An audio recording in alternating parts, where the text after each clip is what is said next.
All right, we'll go ahead and get started on time. Thank you so much, everybody, for coming to this panel. And what we're going to see today is a discussion about whether consumers will pay a premium for sustainability. And we've seen this through the lens of the apparel industry. So to guide us through this conversation is Angelina McIntire from Chemonics. She is an international development professional and has worked at Chemonics International for the past 10 years. And she's participated in SBSI in the past as well. We're very happy to have her here. So I'm going to let Angelina take it away. Great. Well, it's a pleasure to be here again. I always love participating in this conference. And first of all, can you all hear me okay? Fantastic. I'm not a big mic person, so if ever you can't hear me, just shout out. But otherwise, we'll continue with this. I actually went to Duke undergraduate, so it's always such a pleasure to be back in the Durham Chapel Hill area, and particularly at this conference. And a huge thanks to Jen for organizing this session. So we're going to go ahead and dive right in. We have a great group of panelists. I've already spoken to them on the telephone, and we had a really interesting conversation, and I think we're going to have a really interesting session today. We're going to go ahead and get started. I'm going to ask them to introduce themselves, to give kind of a 5-minute overview of their companies, and then I'll dive into a few questions, and we'll open it right up to Q&A. I think we'd like this to be pretty informal and really a good exchange with you all in terms of the questions that you have. So we'll just go from there. So we have here Alex Michalko. Oh, good, I got that right. Okay, from REI. Eric Henry on the end from TS Designs, and Kim Kitchings from Cotton Inc. So I'll go ahead and ask you to give kind of a 5-minute overview, introducing yourselves, your background, and a little bit about your company. So I can kick it off. I might use the mic. I'm pretty soft-spoken. I'll do my best. But you have to press that button.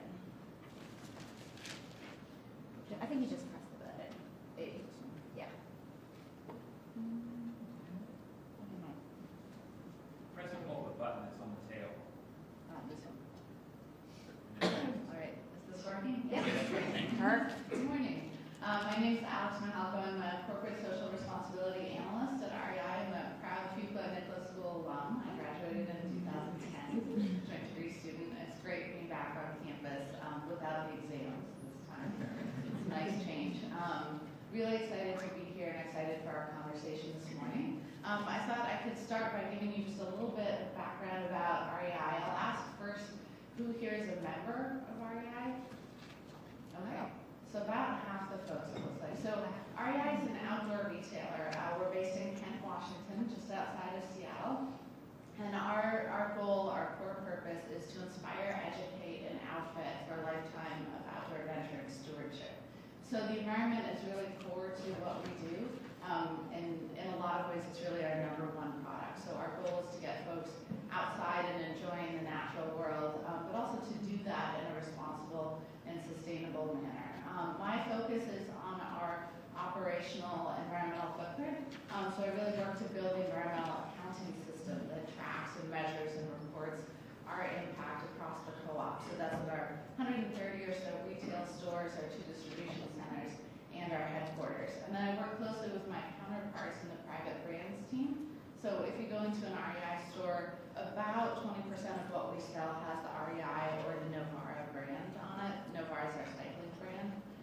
And so a fifth of what we sell is REI branded. That means that the other 4/5 is not. And so we work closely with all of our vendors and our suppliers to really improve their environmental footprint and to collaborate as well, because I think one of the themes that I'll come back to later on today is that really this isn't something that we can accomplish on our own. We need to work with all of the other suppliers. We're still a pretty small co-op. We're $2 billion in sales, but that's really tiny when it comes to the factories that make the gear and apparel that we sell. We're a tiny percentage of their business, and so it's important to collaborate across the supply chain in order to have the impact that we hope. So I'll hand it off. Good morning. It's wonderful to be here. I'm not a Duke graduate, but I can tell you one of my 3 children love Duke. I went to NC State down the road for undergraduate work, but was brought up in this area, in case you can't tell, as I speak to you today. I work with Cotton Incorporated. I have been there approximately 18 years, a long time right out of graduate school. The company sole mission is to improve the demand for and profitability of cotton. That is everything from doing research on genetic seeding, we like to call it from the dirt to the shirt, to looking at how to do more sustainable processes and manufacturing cotton products, primarily apparel and home fabrics. How do you look at it more sustainably in dyeing and finishing products around the world? Certainly it's not just in the U.S. anymore, but how can we improve the process as well as we get into knitting and weaving those products, cut and sew, all the way through to consumer promotions. Maybe some of you have heard of the fabric of our lives. That's who we are at Cotton Incorporated. My area of expertise over the 18 years has been in strategy and development. I lead that division now. We look at everything from more production and consumption to consumer attitudes toward apparel shopping behaviors, certainly sustainability. Our entire company was built on sustainability with cotton producers. Farmers, as you can imagine, they keep their land and they save it for generations within their family. So we're dedicated to it. We are delighted to be here today. We are headquartered just down the road from you in Cary, North Carolina, but we have offices around the world. Look forward to talking with you. Probably won't need that. I'm Eric Henry, president of TS Designs. We're based in Burlington, North Carolina, about 45 minutes up the road. I've been the president of TS Designs for over 30 years. I've been in this area for over 50 years. We do custom printed t-shirts like I wear today. We look at running business a different way, a business based on a triple bottom line. We look at not only profits, but also our impact to the planet, impact to people. The apparel industry is a broken industry too. 90% of the apparel that we buy today in this country are made overseas. Why is that? The apparel industry chases cheap labor with cheap energy, something that's not sustainable. 5 years ago, we launched Cotton to Carolinas. What Cotton to Carolinas is a completely transparent, dirt to shirt. We actually buy the cotton in North Carolina, and we basically go in 600 miles, impact 500 jobs. It's only t-shirts completely transparent from the consumer all the way back to the farm. There's other thing that we really advocate now in business as we look at sustainability is also transparency. We operate in a completely transparent model with TS Designs. Couple that with, about 10 years ago, we launched and patented a different way to print t-shirts. It's called rehance. The t-shirt I'm having today does that. We actually print and then garment dye. Because most t-shirts today are still printed what they printed 30 years ago, which is plastisol ink, inks that contain PVCs and phthalates. So again, what we're trying to do is demonstrate a different business model and manufacturing a different product, but it goes back to what we're having today. It's all about education, getting the consumer to know what's behind the product and where it's made. Thank you. Perfect. Great. Thank you for the microphone. I'll use the microphone and then we'll hand it down again. Well, thank you so much for those introductions. And I think, as we started the morning, as Dan and Kirsten gave their introductions to the keynote speakers, they pointed out the kind of logo for this conference, which is beyond the bottom line. And I like what Dan said, that now businesses don't have to choose between impact and profits. And on this panel, I think, again, we'll be looking at that in the apparel line. So my first question that I'd like to pose to you is, with your own companies and your industry, do you agree with that businesses do not have to choose between impact and profits? So I'll kick things off again here, I guess, and maybe next time I'll make Eric start. So yes, I do agree with that. I think I wouldn't have a job if I didn't agree with that. It's absolutely core to what I do at REI. And so maybe I'll start by giving an example of one way in which we try to do both to improve our environmental footprint, but also improve our profitability. So REI is part of an outdoor industry association group and another group called the Sustainable Apparel Coalition, the SAC. You might have heard of those two groups. The SAC is broader than just the outdoor industry, and it includes a lot of big box retailers and fashion apparel companies as well as outdoor companies. And the SAC just last year launched the HIG Index, which is, I think, a poorly named but very cool tool, really, that's meant to be used by designers. The goal of the HIG Index is really to define common metrics for sustainability when it comes to gear and apparel. So REI is not coming up with our own system that is different from Patagonia and Timberland and Nike and every other system. We're really working together to figure out what sustainability means. And so the Higg Index launched as a way to give designers an opportunity to understand and then improve the impacts of the clothing and gear that they design. And we've rolled it out in a few of our lines, and our designers have run their products through it. They've seen what has scored well and what has scored poorly, and then have worked to make improvements. And so actually just on Friday before flying here, I was at our monthly product stewardship team meeting where the designers were talking about what they had learned from using the Higg Index. And just one of the examples is in our men's Sahara line, which is our hiking line, so the really cool hip and trendy zip-off hiking pants and other things like that.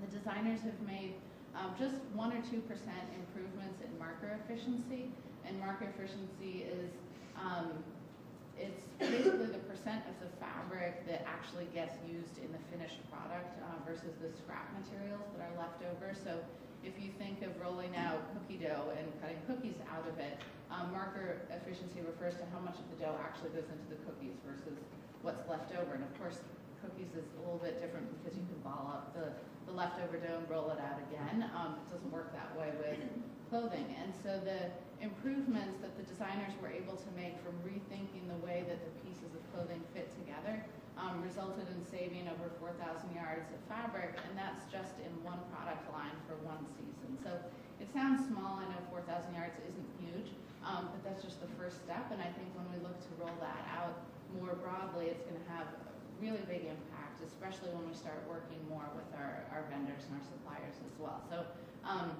those 4,000 yards of fabric that were saved also resulted in savings of over $10,000. So it's just one little example of where we managed to use less materials and also save dollars at the end of the day as well. So. Great.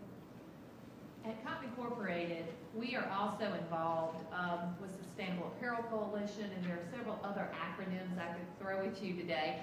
One of the things with the Higg Index as well, unlike what REI or some of the other brands would do, we are positioned to help cotton.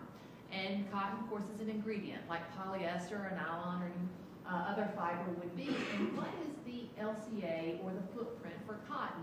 And Cotton Incorporated helped to sponsor the first LCA that was available for the industry, not just for the use of producers or manufacturers or mills, but also for brands. And we were integral in helping put that in the Higg Index to understand the true footprint of what cotton looks like today. There have been significant changes, technology advances, and how cotton is grown and manufactured. There have also been significant changes in dyeing and finishes and what goes into those chemicals or eliminations of those chemicals and the water use all the way again from the farm all the way through the consumer. One of the things that we have been involved in to help with the impact of cotton's environmental footprint is to help understand and educate brands, retailers, the producers, and consumers about where the true impacts lie. One of those, or one of the most heavily used, is at our end, the consumer end, not just the producer or the manufacturing end. And what we find is once a garment gets to the consumer area, the laundry and the life of that garment has more of an environmental footprint than anything that is done to manufacture it. So when we talk about impact and what you can do in the marketplace, it comes in a variety of forms. One of ours is education. What I did not mention to you earlier is Cotton Incorporated is a not-for-profit company. So when we go out, we're not necessarily looking at sales. We can help reduce the cost for profitability when it comes to different points in the supply chain by our research and what we do to help that. And absolutely, that's the way we know that we are going to get more in the supply chain to adopt sustainability actions is by helping them to reduce those costs and to find less expensive ways to achieve their end goal that we all have, and that is to have a better environmental footprint in what we're looking for in the marketplace. One of the challenges of being a small business is how do you keep your involved in all these different things that are happening once you start looking at business based on a triple bottom line. One of the benefits we've had at TS Design is we've been on this journey since the late 90s when NAFTA came in and destroyed the business we had, which was doing work with brands, and brands moved overseas. So we've been on this journey for a long time. So running a business based on a triple bottom line of people, profit, planet, pretty much built into our DNA. From the biodiesel that got me here today, that we've been making TS Designs for over 12 years, to the solar panels on our roof, to our chickens in our back of our plant, to our garden. I mean, this goes this. We like to look at sustainability being a journey destination, being a journey, not a destination. And it is, you continue to learn, embrace, and connect with other people. But the challenge that we have with the apparel industry, and while I described the 800-pound gorilla in the room, is the labor aspect. I don't know if you've read the news lately, but there's been some major fires in Bangladesh where hundreds of people have died making apparel for people in the United States. Why are we doing it in Bangladesh? We're paying those people 55 cents an hour. So the big challenge that we have to, it goes back to the whole education we have here. We did that because we wanted our apparel cheaper. But what are the consequences of it? So today, probably 80% of our t-shirts are made in North Carolina. We're looking at average labor rate of $15 an hour. So, you know, our challenge as a business is getting the consumer to understand our product doesn't cost more because we're inefficient. It doesn't cost more because we're making more money. It costs more because where and how we're making it. It's that education. So we've kind of created this monster, especially over, I've been in the industry over 30 years, and I've seen where everything used to be made right here in North Carolina, South Carolina, Tennessee. NAFTA has impacted over 35,000 jobs have been lost just in North Carolina. So the way I look around this room, I think it's a pretty safe bet we're going to wear clothes a little bit longer. So why don't we start making clothes here? But we've got to get over that hurdle of while we're, again, looking at all these things of sustainable impact to our fibers and to our energy, but we can't get away from the labor aspect of it and how we want to measure that cost. I'm going to have you give the microphone to Kim, because the next question I'm going to have you start off. So I thought you made an interesting point about I thought you all made interesting points, but the laundering and the use of garments, that aspect of it, the durability of the clothing. And I think that gets back to one of the central questions of this panel, is really the consumer. And what do they want? Are they looking at price? Are they looking at durability? Are they looking at where the product is made? Are they looking at other factors? And I know Cotton Inc. has done a lot of research on this, so that's why I'm asking you to start, and then I welcome your comments as well. Absolutely. I can almost stand up and start talking to you now. This is what I love to do. We have been conducting environmental research for about 8 years now with consumers, talking more than 8,000. This is primarily in the United States I want to talk about. We've also done this research, though, in 10 other countries. So I have additional information as well if you're interested in that. What we have found consistently over the decade has been that consumers care more about the environmental footprint and the sustainability of what they put in their body than what they put on their body. So what am I talking about? I'm talking about food, without a doubt, because there's a direct relationship and impact to them on what happens with sustainable or organic foods and what they're looking for. When you start talking about apparel, what happens, without a doubt, is color, is price. How much will this item cost me? And how does it look on me at the end of the day? We can look at all the attitudinal surveys we want to, but when you go with a consumer and you watch them shop, you do ethnographic research, you'll start to see things like touch and feel and color that attract them. Then it makes me look great. Well, what is it made from? What has it done for you? What's occurring in the marketplace for the consumer? That they may say something to you, but then they say, it doesn't look good on me. It makes me look thin. So these are the things that are truly important to consumers when they're shopping. You don't always get those answers when you look at surveys. However, the other issue that has occurred has been that in the past 20 years, there was apparel price deflation in the United States. Because of a lot of reasons, you heard Eric talk about where the products were coming from, the changes with China, with NAFTA, other issues. So you had deflation in the market when you had increases in other prices. That means we've conditioned consumers to expect lower prices and not be willing to pay. That's another issue because right now, when many companies in the supply chain are trying to introduce sustainable activities, it's costing them more money. It is affecting their bottom line to change their processes, their machinery. Millions of dollars in equipment around the world, including the U.S., goes into this. So how do they pass that cost through? What can happen when the U.S. consumer has been conditioned for 20 years for declining prices on apparel? So there are a lot of issues that are raised.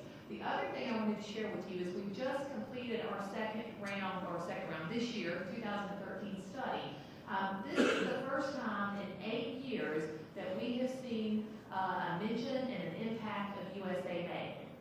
It does not mean that it has not been important, but it does mean that with the changing economy, with other issues that are happening, consumers are aware now of what's going on, and they're looking at the marketplace and they're saying, what can we do for our economy? Where are the items made? So what Eric is saying is true, and I don't know if you just saw an industry, China just came out, and everyone was coming back from Chinese New Year. The Chinese government said, how dare you go and you spend an average of $14,000 US, I've converted this for you, $14,000 US while you've been on your New Year in other countries. You should come and spend it in China. So that was very interesting to see the nationalistic approach that many countries are taking today to protect their environments. But ultimately, when it comes to consumers and what they're looking for, they'll tell us, in this economy and today, we cannot pay more for environmentally friendly, sustainable apparel. That's the average consumer. Now, if I go and I look for you, and we've got some articles written on this for you on our website, at the dark green consumer, this consumer tends to have an average household income of $90,000, has at least a master's degree, a very different consumer than the average U.S. They are paying more, and they're shopping the Patagonias, maybe at the REIs and some other places where the average prices are a bit higher, but that's a different and a niche market. So it's important when you go into apparel marketing to change your business that you understand where you may recoup some money and where you may not. We'll let Eric go, and then Alex will switch. Hold on to that. You But don't I'll need go it. ahead. We always like to say our best customer is an educated customer, because what we're challenged with in the marketplace is price. And when we have somebody comes to us and they're solely looking at the cheapest price, we're going to have a short conversation, because they're just things that we cannot do and will not do that will have an impact on the price. But once the consumer has an interest beyond the price, and it could be where it's made, how it's made, and especially the quality and life of the product. And one thing we realized a long time ago is, and NAFTA was our wake-up call, is that was when we realized if we're going to be a domestic manufacturer, we're not going to compete on price alone.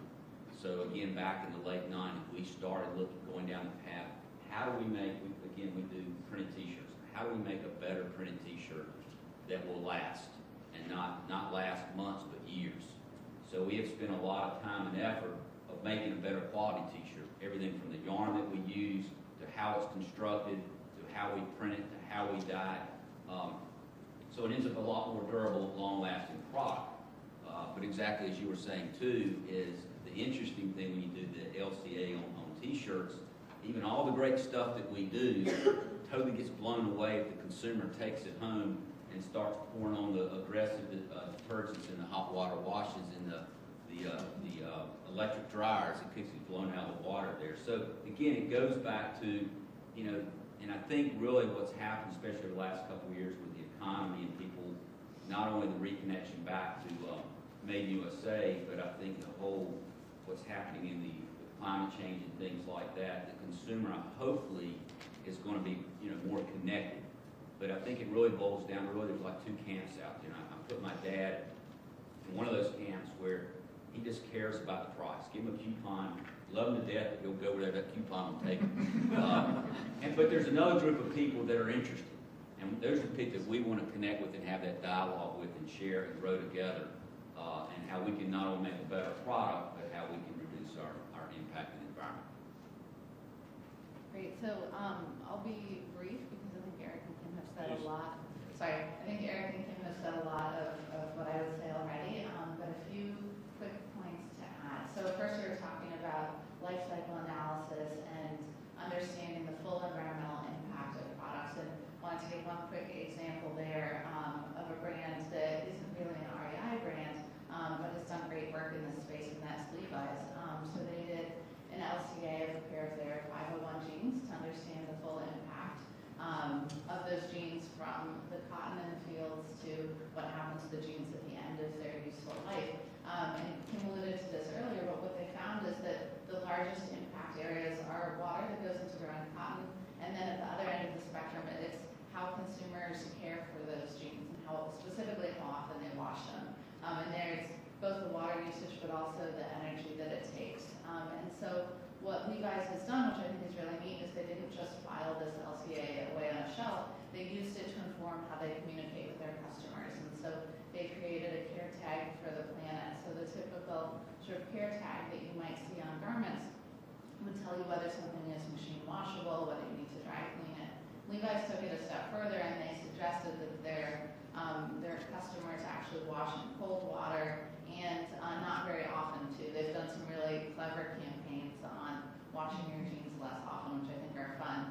And then they've also asked folks to donate to Goodwill at the end of the jeans' useful life. So it was a neat partnership between Levi's and Goodwill. On the topic of consumers' willingness to pay for sustainability, I think this is a really interesting one. And I'll grant you that the REI customer might be a little bit different than the typical American consumer, but I think that really, I think regardless of income levels, I think everybody has similar values in caring for the planet and wanting to pass that on to their children. And I think what's tricky to figure out is how that connects to your shopping decisions. And having done my research here, my master's project on eco-labels and trying to make sense of this vast array of labels that are out there, folks often want to make the right decision, but they don't know where to start. There are hundreds of labels out there. They mean different things. And, you ask people if they care about sustainability and if they're willing to pay for it, and they say yes, absolutely, right? Because who's going to say no, that they're not willing to pay for a better product?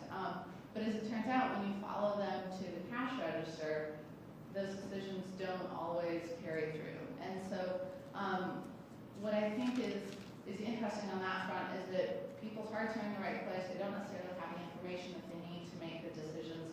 And it's really complicated. So I think we've had a lot of progress to be made on that front. A question that we haven't asked yet, but I think we should be asking, is are consumers willing to pay for sustainability? So you might have seen in December of 2011, Patagonia took out a full-page ad in the New York Times saying, "Don't buy this jacket," and it had a picture of one of their iconic fleece jackets on there. And I thought a really well-written paragraph talking about the importance of investing in quality goods. And I think this is kind of REI's wheelhouse as well, because we're not in the business of fast fashion. We're in the business of outdoor gear and apparel, which for the most part needs to be high performance, well functioning. It's more expensive and it lasts longer too. And I think Patagonia's main point is don't buy what you don't need. Invest in high quality items that last. And so I think we'd be remiss in talking about sustainability in apparel if we didn't also talk about sustainable consumption and buying less and investing in quality goods as well. So we'll get off my soapbox. Yeah, fantastic. Again, all really interesting information when it comes to consumer preference. And as you pointed out, there's a lot of different dynamics and factors at play there. I continue to be fascinated with the laundry and the washing, and really considering on the consumer end. And I'm just, in terms of, you mentioned earlier, that you work a lot with other suppliers. Perhaps you could speak a little bit more to that point, and to the extent you're working with, kind of almost other industries, like the detergent industry and whatnot, and where there's potentially room for collaboration there, or perhaps other industries that I'm not even taking into account. So, whoever starts. Eric, would you like to Okay. start? I guess the thing that I've really got the most enjoyment is when we started Cotton Carolinas. What had happened to the apparel textile industry through globalization, everybody was put in silos. So we had these great cotton farmers in North Carolina that were essentially growing cotton and selling to a broker and essentially paid a global price based on quality. So they had no idea where the cotton was going to. It could be socks in China or a t-shirt in Europe. And as you went along the supply chain, from our grower to our ginner to our spinner to our knitter to our finisher to our cut, setter, print dye, all these people worked in their own little silos, and they knew the person right beside them. Like I was working with a t-shirt guy. I knew the process that went to make a t-shirt, but I didn't know the people involved in the supply chain. And I think looking back, that was one of the big mistakes that we made with NAFTA. We never put the person behind the price. And it was so enriching, exciting, or whatever, is to get connected with these people. And the thing that I probably enjoyed the most is Ronnie Burleson is our cotton farmer in New London, North Carolina, which is right outside of Asheboro. And we've been working with Ronnie now. We just did our 5th harvest and went down there and bought 70,000 pounds of cotton out of his field to make t-shirts in North Carolina. And just seeing the excitement on Ronnie's face that, you know, he gets to see his cotton making this product, and he knows the whole supply chain that goes through. So one of the cool things we did with Ronnie is he's become, quote, our model for our fashion. So we're, instead of getting a high-priced model to show off our t-shirts, we've taken him out, and Ronnie comes out there with his overalls and stuff like that. Because if it wasn't for Ronnie, we wouldn't have a business. So, you know, it's kind of like what you're seeing happening with the local food movement, is now people know where the food comes from. So what we're trying to do is put a face on our cotton by bringing Ronnie, our cotton farm, out there. So he's traveled a couple of states with us, and we take him out there as our spokesperson. But I guess that's, you know, from the standpoint of one of the many supply chains we work with Cotton Carolinas, is being able to reconnect to an industry that I've been part of for 30 years that totally got destroyed in the mid-90s with NAFTA, and start to rebuild and reconnect this thing. And what I like to tell people too, when they come to North Carolina, the cool thing about what we do is we can get in a car and I can take you to every part of our supply chain in one day. That's pretty much impossible with the apparel industry today. It's a jet going all over the world. As we say, a typical t-shirt day can be from dirt to shirt can be anywhere from 13 to 15,000 miles. So, you know, you lose that connection. Yeah, it might be an email, it might be a phone conversation, but that human interaction of going out to the cotton fields and walking the fields with Ronnie and seeing the problems that he's having, or going to the fabric finish and seeing the problem, you know, it's basically that reconnect, and we've been able to do that. And that's the thing that I think has really excited me over the last 5 years, is rebuilding that supply chain. We'll talk about, again, the LCA, because I think that's something everyone can relate to. And I'm assuming everyone in this room knows what LCA is, right? Life cycle analysis, look at an inventory. I see some eyes going up, and measuring the footprint and energy usage, water usage. It's a significant endeavor for anyone, for any company. Levi's, we talked about with the jeans. And generally, you have to be very focused on a specific product category because it changes dramatically. Even, especially in apparel, going from knits and wovens, how it's dyed, how it's finished, what type of buttons are on it. A lot of things you don't think about. One of the ways we've been working with supply chain partners since we undertook the life cycle inventory, that's the collection of the data that you get. And we did it in the US, China, and India, as well as Europe. So the major players in the world, was about the accuracy of the information. Some of the LCAs you've even heard us talk about today, when we went back and we uncovered how they collected their information on the cotton producing end, it was inaccurate. They looked at some of the information with only an irrigated or a non-irrigated farm. That changes it dramatically on water use or consumption. So there are things like that that the industry is maturing and improving every day. And it's our goal to help with that. And certainly we have a benefit in that, representing cotton around the world. But we are funded half by U.S. producers, but also half by importers and brands of cotton products from around the world. So again, truly a global representation. And a good example of another way that we're helping is I just had an email this morning, and it was from a group called Intertech Laboratories. This is one of the largest standards quality checking foundations that exist for the apparel industry. And this is the person that's in charge of a green initiative that's occurring, and she wanted our information from India regionally on the LCA and what that means for cotton, to put into someone else's, I can't talk to you about the brand, but put into someone else's LCA that they're doing for a specific product category. So it's the input of the data, it's joining hands with some that we've worked with before, some we haven't, and how can we improve their decision-making processes, whether it be from India or China or the U.S., the global use of, for us, cotton, and what they can do to improve how they're using that. Because at the end of the day, about 60% of all apparel purchase contains cotton.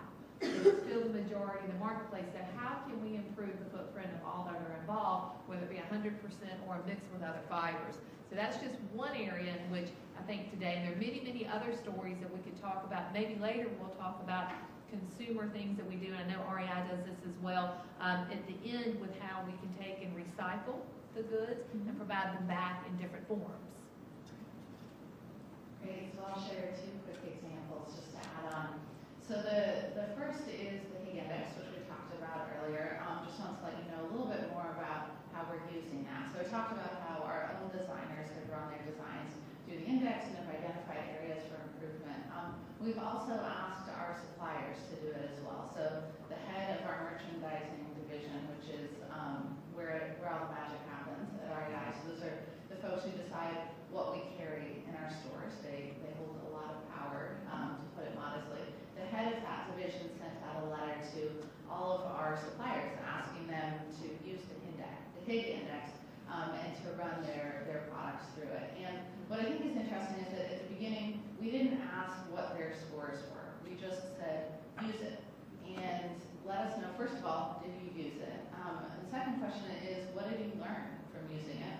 And thirdly, what are you doing differently as a result of that? And I think as we look to collaborate in our industry, one of the really important things in building trust with our vendors and our suppliers is to not start out from a position of judging, but from a position of learning and improvement as well. And we're sharing with them the results of our own tests to find out what we learned and where our areas for improvement are, because there are definitely a lot of them. Another example at a more specific level, so that was kind of high level in the industry, a more specific partnership is with the brand Prana. So they're a yoga line, and they're a really important vendor for us, and we undertook a partnership to get rid of poly bags. So poly bags are like the clear, thin film plastic bags that if you ever order apparel online, it probably comes shipped to you in that.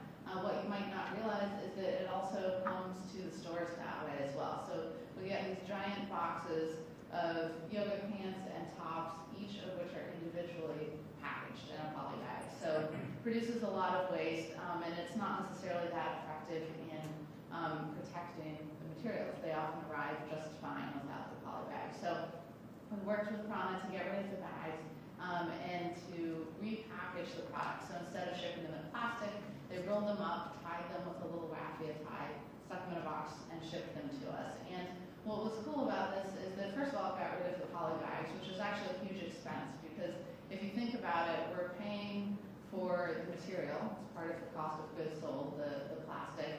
We're also paying for the cost of shipping that from the distribution center to our stores.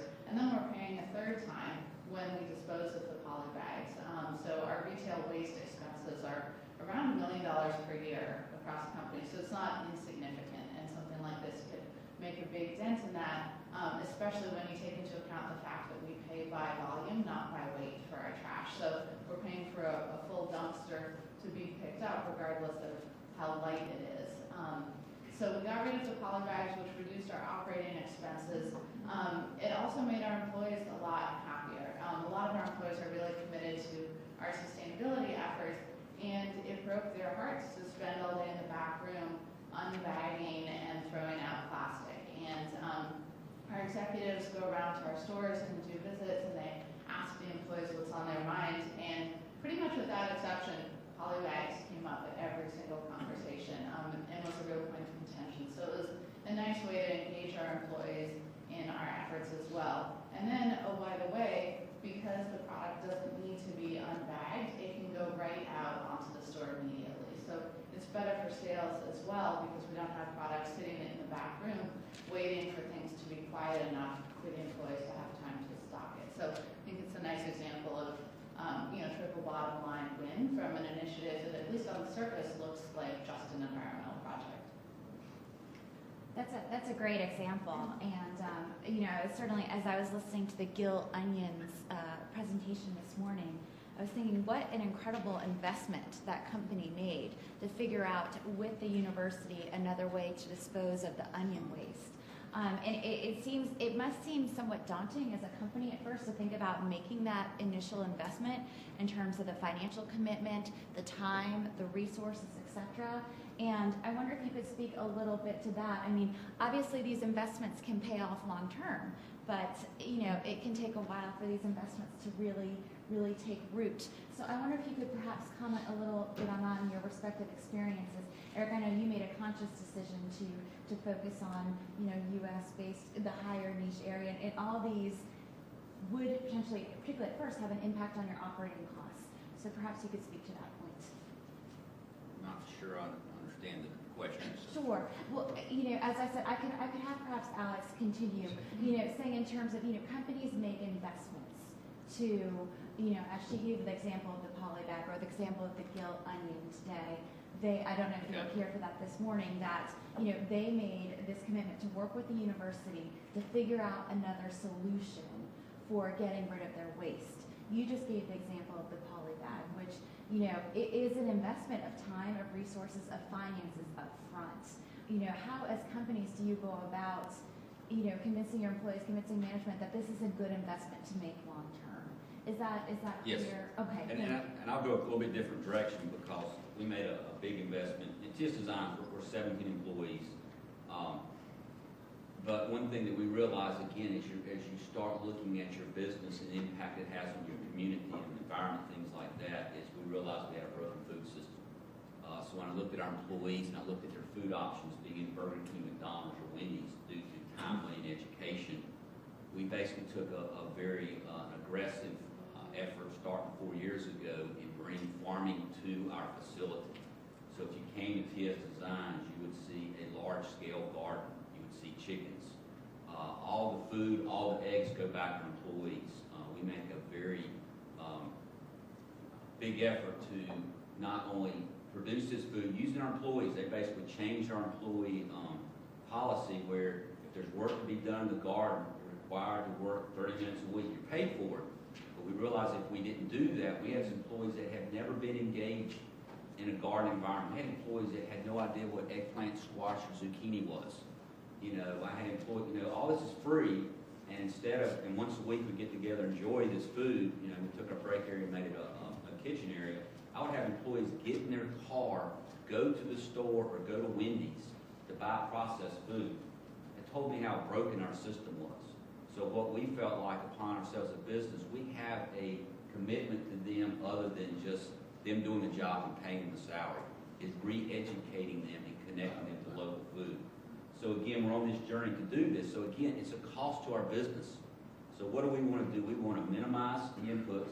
We will maximize the outputs under the umbrella of doing it in an organic way.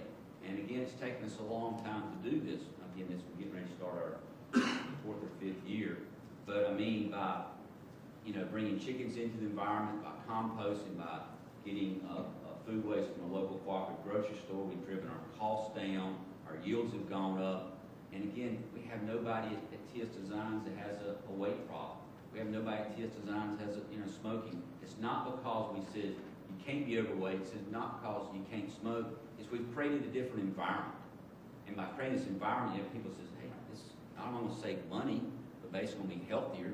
And it's fun to be a part of this vision. So again, that's one thing when it's totally different than what we do as a t-shirt. A lot of people says, I had a magazine come out last week. They're doing an article on us, and here I am standing holding a cotton plant in one hand and a chicken in another. So I'm sure a lot of us says, what in the heck does that have to do with t-shirts? It does has a lot to do with it because it's all part of the system. And that's just one part of the things that we're doing at TS Design. I'll give you a real-life example that occurred just about 2.5, 3 years ago in our industry in cotton. Cotton prices increased dramatically. There are a lot of reasons for this. Two of the primary reasons were many people were moving out of cotton into ethanol, corn production. So you had farmers trading. We also had significant weather pattern issues around the world. So there was a shortage of cotton. When you get a shortage of any material, raw material, prices are going to go up. Supplies are down. People start to panic. Brands, retailers, they have to supply their consumer, their bottom line.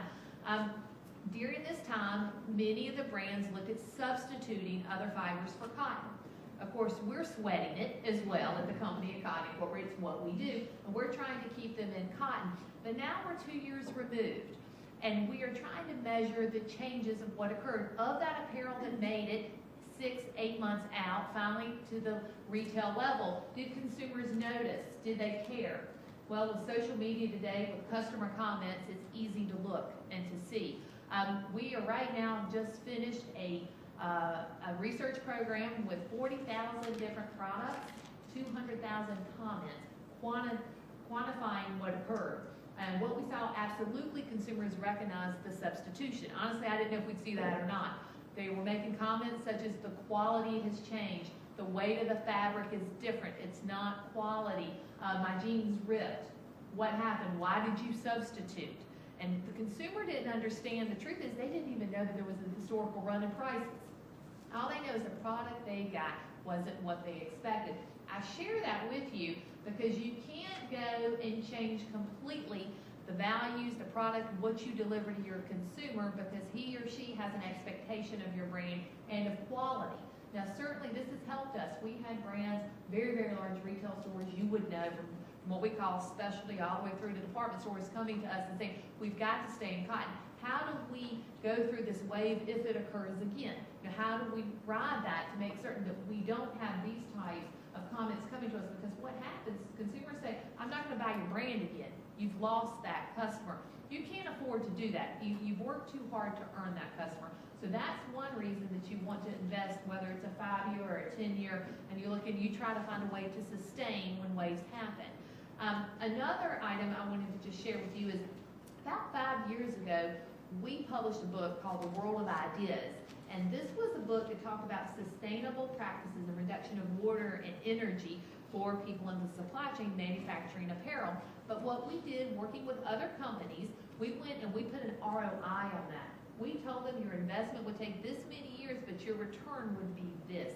People in the supply chain understand that. To some degree, they have to try and find a way to assess what these investments will be. For many of you, I'm assuming that you're looking at potentially careers in sustainability. That's one of the hottest areas is how can you quantify what this investment will mean to the bottom line. It can't just be that we're doing it out of the goodness of the heart. You have shareholders that you have to respond to. So think about that when you go through and you hear people like us talk to you today. How can we make the system better and stronger for all involved?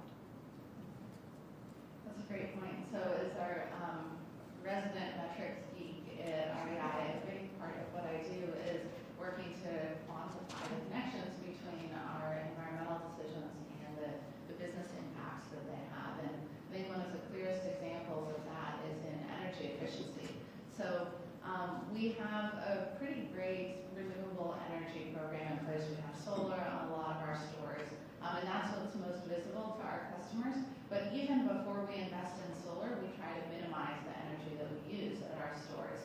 And we like to say, at least at REI, that the electron that we don't use is the greenest one of all. So we focus on energy efficiency, and a big part of doing that is calculating the ROI and also, frankly, measuring what didn't happen. So electricity is a tricky thing to price because the cost of it to consumers is based not just on how much you use, but also when you use it, when peak demand is. And so what we've tried to do is model out what our energy consumption and what the corresponding prices would have been if we didn't make the investments that we did. And so we've come up with a graph that shows a pretty sharp divergence between business as usual and business as it actually is because of the investments that we've made. And then we use that to build a case to make further investments in the future. So just to put things in perspective, last year we saved about $2.5 million over the course of the year from energy efficiency investments that we had made in years prior. And although energy efficiency might not be something that's considered sexy by consumers, it's sexy to our CFO, and that's how we get the funds to do more of this work going forward. So that's what we do. Can I share one quick story going Please, back to your fantastic examples. This is going back to talk about cotton prices a couple years ago, and to bring perspective to it, went to about $2 a pound. And again, the cool thing that we did, and this was And that was from about 60 Yes, cents a pound. right. Okay, so you got to understand about 150% increase. So what happened with the relationship that we had developed with our cotton farmer, I called Ronnie up and I said, Ronnie, and from the farmer, he loves, man, I mean, he's going to take it to the bank. Yeah. But I had that relationship with him. I said, Ronnie, I said, if we can't pay that price, you will kill our project if you do that. So, I was able to have that connection all the way to the farmer, explain the situation, tell him what we needed to do, and we compromised. I think that year we paid like $1.25. But I told Ronnie, I says, when this flips, and it did this, right now it's 70-some cents a pound, This last year, I said, it's got to go both ways. So this last year, when we bought our 70,000 pounds, we didn't say, Ronnie, we want that, market price is 70-some cents. We paid him like 90 cents. So again, we've kind of broken away from this whole global commodity model of I look at the farmers and price, built a relationship. If we didn't have that relationship, the Cotton Carolina project would have died because he would have asked the price. He would have been happy, but we died. But it was nice having that relationship that we lost in the global marketplace. So thank you. Yeah, no, fantastic examples. I want to make sure we have enough time for your questions, so I'll go ahead and open it up. If you want to raise your hand, and it looks like we have a few people. We'll let Dan start off here. So I was wondering if you all could speak to consumer perceptions about organic cotton in terms of willingness to pay, or what you think about organic cotton in terms of its sustainability, and then in terms of it being a buzzword for consumers wanting to buy things that are organic. Yeah, sure. I'll start on that. Again, this is an area, because we represent all cottons, organic, conventional, BCI cotton, Better Cotton Initiative. There are a lot of advantages in trying to market cottons in different ways. However, what we have found in the research at Cotton Incorporated is at the end of the day, they best understand cotton, just cotton in general. Upper end consumers, I talked earlier, I don't know if you were in here, about the dark green consumer. They're more likely to know about what a Pima cotton or a long staple that goes in fine dress shirts that maybe Brooks Brothers or someone would share, what that could mean. But you really only need that cotton in a fine dress shirt. You need a very different cotton for a pair of denim jeans. So when you get into things like that, consumers get very confused very easily on the different terms. So what they are looking for is, they think, first, if we do a rank order, and I have it in my file, a rank order is cotton, it's organic cotton, it's natural, where that falls, and Pima comes in there, and these are within percentage points of each other in consumers' minds as far as what they'll do. The issue comes is that with organic cotton, you are generally asking the consumer to pay 30% more for a t-shirt, and Walmart found this out, for a t-shirt that looks the same. So unless they're at higher income, it's very difficult for them to be able to pay that in the marketplace. And again, organic has a very different profile when you talk about food, when you talk about personal care products, like baby products, feminine hygiene products. That takes a different positioning as well. Apparel falls at the end of that on the list that we've asked about in our studies for about 8 years. I guess I add to that. One thing we found out prior to the economic recession, depression we went through, our customers wanted organic. They didn't care where it was made, how it was made. I want organic cotton. They saw that we pay the premium. Since that time, we've seen a shift back to, I'm more interested in a Made in USA product. About 3 weeks ago, we ginned our second harvest of our second year of certified organic cotton grown in North Carolina. That was part of our Cotton Carolina journey, doing that. So what we're starting to realize is that it has a multiplier effect, because now the cotton seed that comes out of the organic cotton, which used to be conventional, had a lot lower value. Now it's organic cotton seed. That value goes up. Now you got organic cottonseed oil. Now you can move into food grade products. So now you get this multiplier effect that, yes, the cotton itself is more expensive. Yes, it makes more expensive apparel, but the whole food chain. I mean, we're actually selling the organic cotton waste, which used to be, they care, because now I got a guy that wants to do it to grow mushrooms, organic mushrooms. So you're building these other value streams. So, but we did see, back to your original question, there was a big shift in the consumer. Overall, we're seeing less ask for organic cotton and more ask for Made in USA. I don't have too much time, just we do have a few organic cotton lines of clothing. I guess we have seen increased interest in it, and to Kim's point earlier around children and kids, I think there's definitely increased demand in organic cotton for kids apparel. We don't sell that much kids apparel, so I wouldn't say it's really a hot button issue for us. Definitely something we're aware of, and definitely something that our consumers care about too. I had something printed off for me before I left of the newest study, and one of the things it said about cotton, if you just heard the term cotton, most environmentally friendly was much more higher recognized than, say, organic. Quality, though, was more higher recognized right now because of the economies and the changes I talked about than environmentally friendly. Going along those lines, we talked about labeling earlier. We found that sustainability trumps recycling, compostable in apparel. Okay, we're talking about apparel. Again, I think it would be different in different industries, but these are just some things we were looking at Incorporated to understand labeling and some of those issues, because again, we truly believe that we are confusing the consumer in the industry, and he or she are having difficulty making decisions based on what we're trying to tell them we've invested. And if we aren't doing a good job of telling them that, then it's really on us and not them to clarify that for them, what those labels truly mean. So I know two hands, so I'll start with you and then we'll do you next. Great. Could you all, any of you, comment on the importance of design in the business? There's a lot of discussion about production and you know, recoverability, et cetera. I'd be curious what you all think from a design perspective and what you're seeing in your industry. Talking about a standpoint of fit and feel and all that. Well, I'm thinking about design from the point of view of new ideas, new forms, new looks, because that drives future growth usually, I would assume. I mean, again, as a small business, we spent a lot of time, because again, being in the industry 30 years, I remember when you just had a choice of 4 sizes, Hanes BPT, had maybe 8 or 9 colors, and now everybody has their style that they like. So how, when we have to produce, 100 or 1,000 t-shirts, how do you cut across that whole large scale? And then we got the whole growing of the population. I'm not talking about numbers, I'm talking about the size.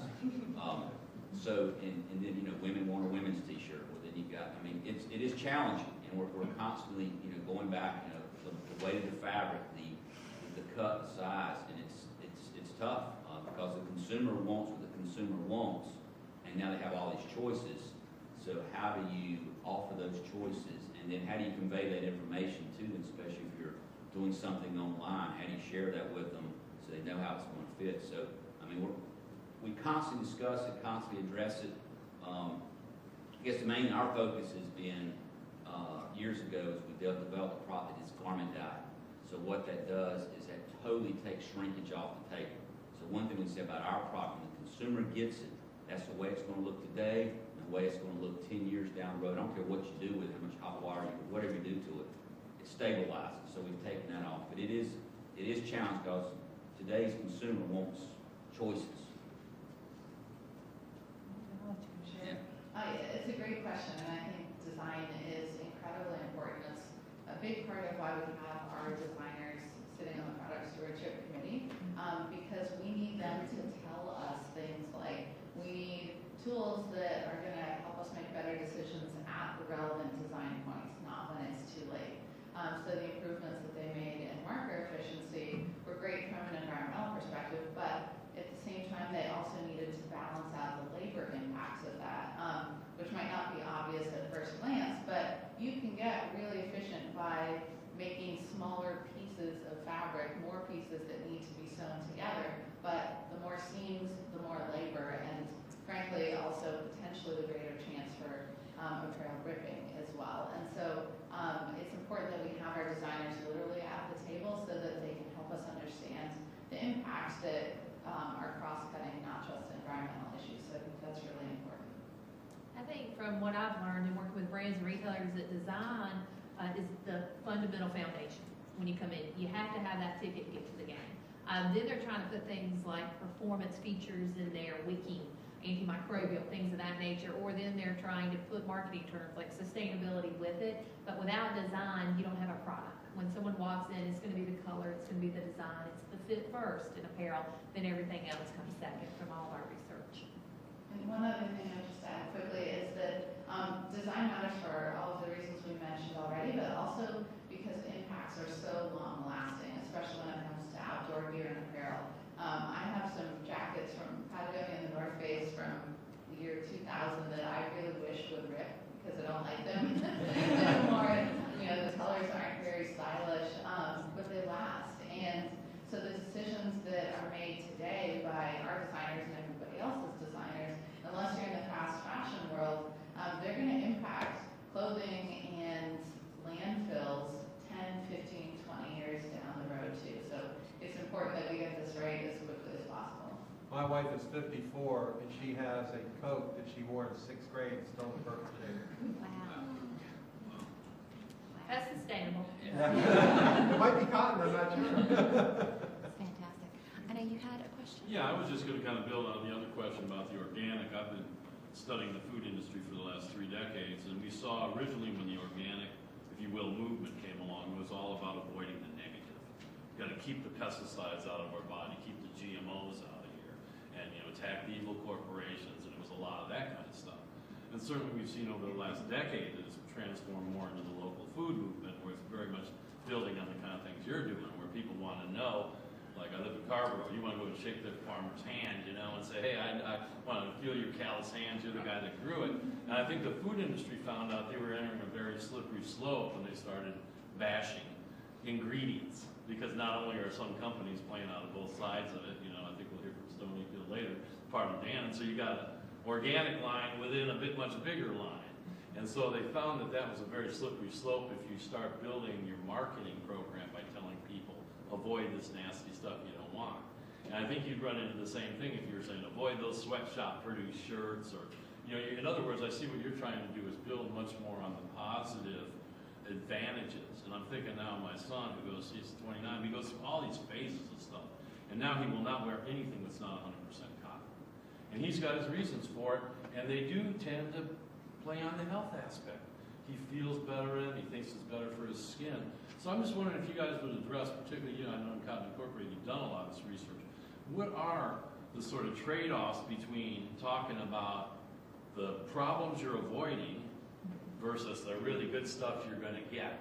And I think, from the food industry, I think they've learned we don't want to bring up that whole thing too much about what we're avoiding, because you look at McDonald's, yeah, we might have an organic something, but everything else we have isn't, so we don't even want to go there. So I think you're on a good path with that, is what I'm seeing by emphasizing the positive. And I could just wonder if you have any data and experience to support that. We have a significant amount in looking at that on both ends. And I'm not the expert, let me first say, in agriculture and production.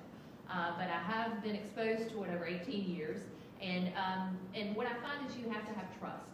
You have to go and you have to be very open about the positives and the negatives. And what you want to do, and every industry has it, is you want to show continuous improvement. We all have a benchmark where it started, and how can we change that? And that's when I talked earlier about integrity and credibility in the information. The LCA we're putting out there, trying to correct inaccurate information. The other thing that changes, though, and you do have to understand and be open to this, is that processes change in a decade. People have become more sustainable. Yeah. It may not be the same measure that someone's using from the year 2000 or 1985 or wherever that data came from. So I encourage you, in whatever industry you're in, check those sources. Make certain they're as up to date as they can be, because to be fair to everyone in the supply chain, we need to understand what improvements have been made. Yeah. With that said, there's always, in anything that you do in life, there's positives and negatives. And I think that you do want to emphasize, as any company marketing would, those positives. But again, we're all in it for the same reason. And we talk about what happened in Bangladesh or the sweatshops. That hurts everyone in the global apparel industry. There are other standards and things that we implement in the U.S. that they don't have. That is a reason to potentially do business here. If I was Eric, I'd be talking about it. The other way to look at that is the apparel industry, and there are associations that do this. You go in there and you try to help them increase what's going on with their workers and what's expected. So, I think that you really have to position it and look at it, and it's not one story ever for any company or brand or product, and just understand where that nets out. I guess what we like to say, and what it boils down to, is that the consumer has to take responsibility. Every day you pull your wallet out and you make a decision, a cup of coffee, a tank of gas, a new pair of shoes, or whatever. We got into the mess that we've got into. Things with climate change, with people, all this stuff. We caused it. We can fix it. Yeah. And the solution is not going to come out of Raleigh. It's not going to come out of Washington. Not going to come out of Ewing. It's going to come out of us. And the way it starts, what I like to say is that just be responsible. I'm not here to say organic is better than conventional, whatever, but you have to take responsibility of that decision. And once you're aware of the impact that you're making, if you continue that behavior that is disruptive and bad, I'm sorry, you're now part of the problem. But a lot of people are looking for some silver bullet to fix this stuff, and there's not one. But I think it gets back to just being, and again, every day we learn something new, and it changes our perspective. But if you're not willing to embrace that, understand it, and be willing. The consumer does not like to change. And the consumer doesn't usually like to spend more money. But the consumer ultimately has to take responsibility, and that's the only way we're going to fix this. A quick side note, I was up in Washington this weekend at the climate rally, and I was talking to some friends there, and there was a lot of fossil fuels that were spent to go this rally. I mean, it's kind of like, should this be what we were doing to do this? I mean, just be aware of you're doing one thing, aware of the impact that you're having. So again, it gets back to all of us to make better decisions. So in other words, just give the consumers both sides of the story and let them hopefully make the wise decision as opposed to trying to push them in one direction. Well, what I would love to see in our political system and our consumer system is complete transparency. But unfortunately, we don't have that. We saw what happened with Proposition 37 in California, not allowing them to label GMOs. We definitely see what's happening with our political system. We don't know where money goes to. I think if we just could make it transparent and let you and I make those decisions, but right now, unfortunately, I think it's going another direction. Well, and I would argue, though, transparency is fair when there's an educational understanding of what you're talking about. So when you start getting into some things like you mentioned earlier, the average person has no idea about the implications of what that truly means or the benefits of some of those words that have been turned negative.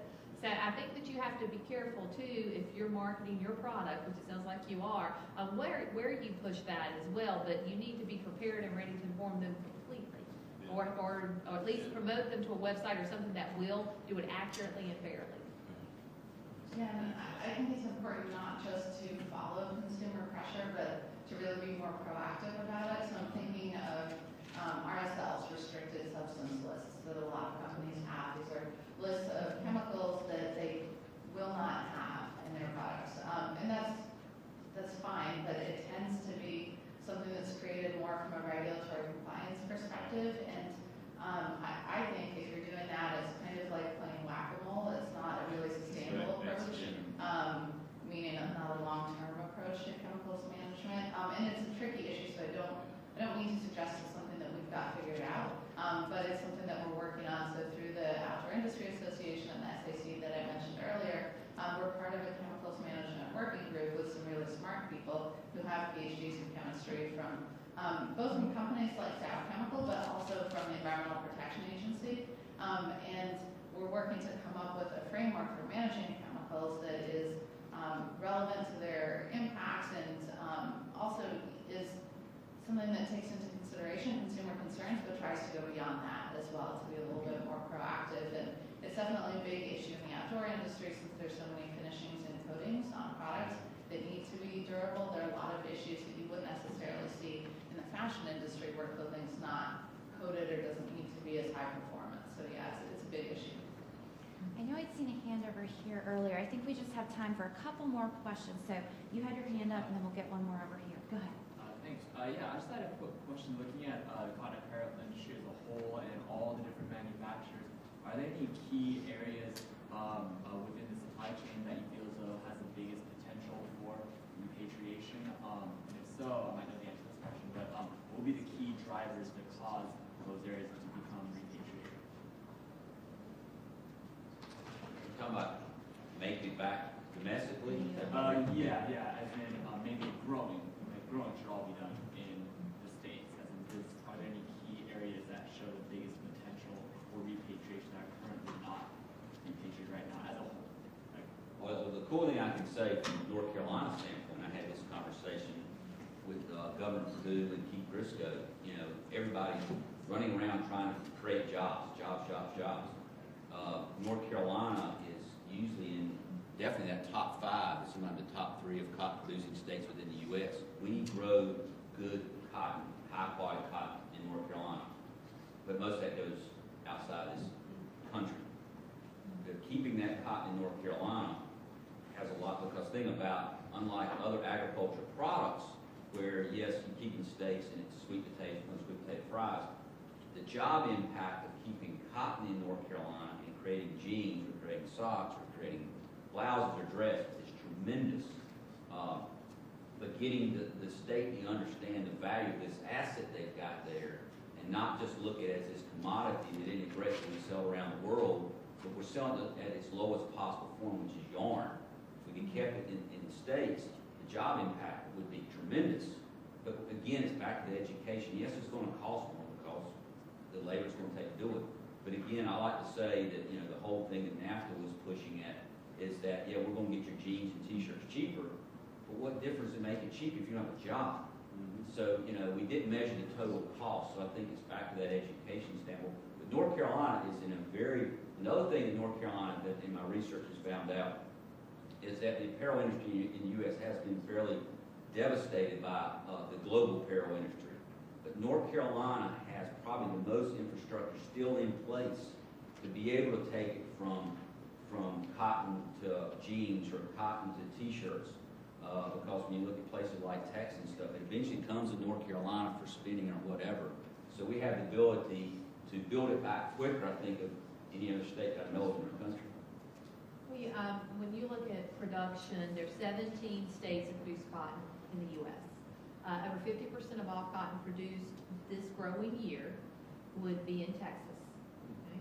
When you go to the different states, there are different varieties and types that are grown. Cotton farmers, like any producer or farmer, are in their business to make a profit, without a doubt. So if prices for soybean or wheat or another competitive fiber are higher, they will move out and in.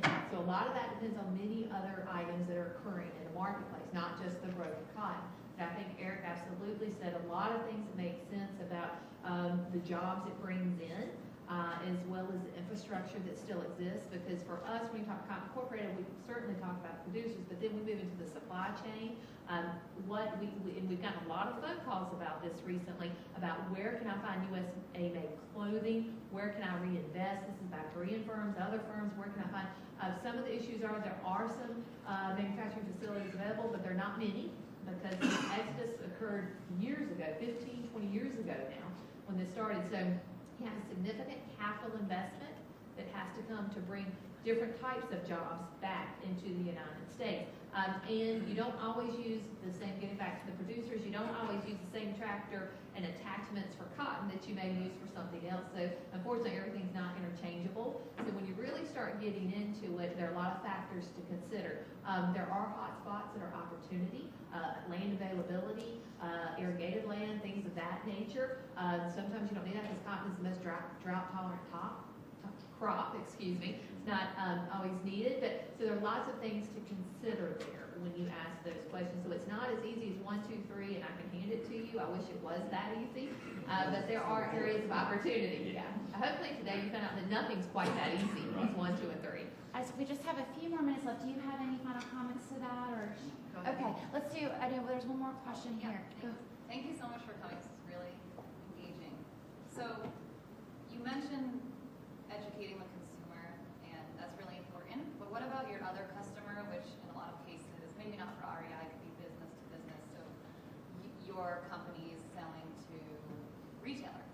And so what sort of educational campaigns have you done, or what sort of demand is there on the retailer perspective? Because oftentimes consumers just want the retailers to provide the right thing, and perhaps the solution is for there not to be a bad alternative, for them to only sell what is the more sustainable option. So what discussions have been had in your organizations with the businesses that are selling your products? Well, for us, I mean, we're a very small company, so we don't have, I mean, you're looking at the guys, the head of sales and marketing, so I have to be very selective where I spend my time, but we sell a lot of t-shirts to REI. So because I have enough, there's enough information out there that I know what REI stands for. So if nothing else, I know we can have that conversation, like Whole Foods or Organic Valley, or, I mean, we've got to target ourselves. As much as I would like to go change a big box store and how they purchase, I don't have the time, money, or energy to do that. So what we have to be very focused in finding companies that we feel like have an interest beyond just price. And as long as they have some interest, it can be from a social standpoint of where it's made, how it's made, or an environmental standpoint. If there's something there, then I know we can have a conversation. So that's kind of what we do as a small business targeting the market. What we go after is we're looking for people that have that interest, and then we connect and build a conversation. Hopefully that will turn into business. Do you you have one of you? I was going to say, at Cotton Incorporated, we conduct over 50 educational classes a year with 2,000 different attendees from the industry that either come in or we go to them. They are global. They're on topics from everything from dyeing to finishing to knitting to weaving to sustainability. So it depends on their needs. So we do that daily. That's really part of our mission and who we are. And I would argue that we all do that, whether we realize it or not, with the supply chain and our suppliers, as well as for us, it's more with the brands and retailers that we work with. So it has to be a mission of what we do, and it's why we exist as a research and promotional company.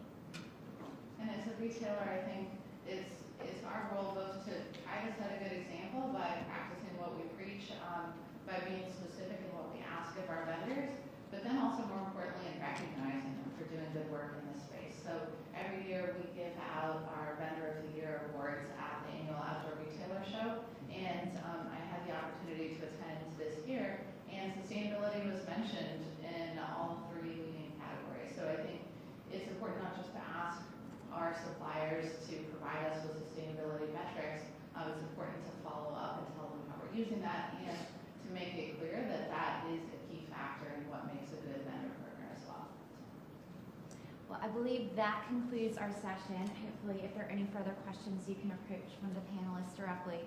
But I just want to thank you all. I know I found that fascinating, and I think a lot of you did as well. So thanks for a fantastic conversation today.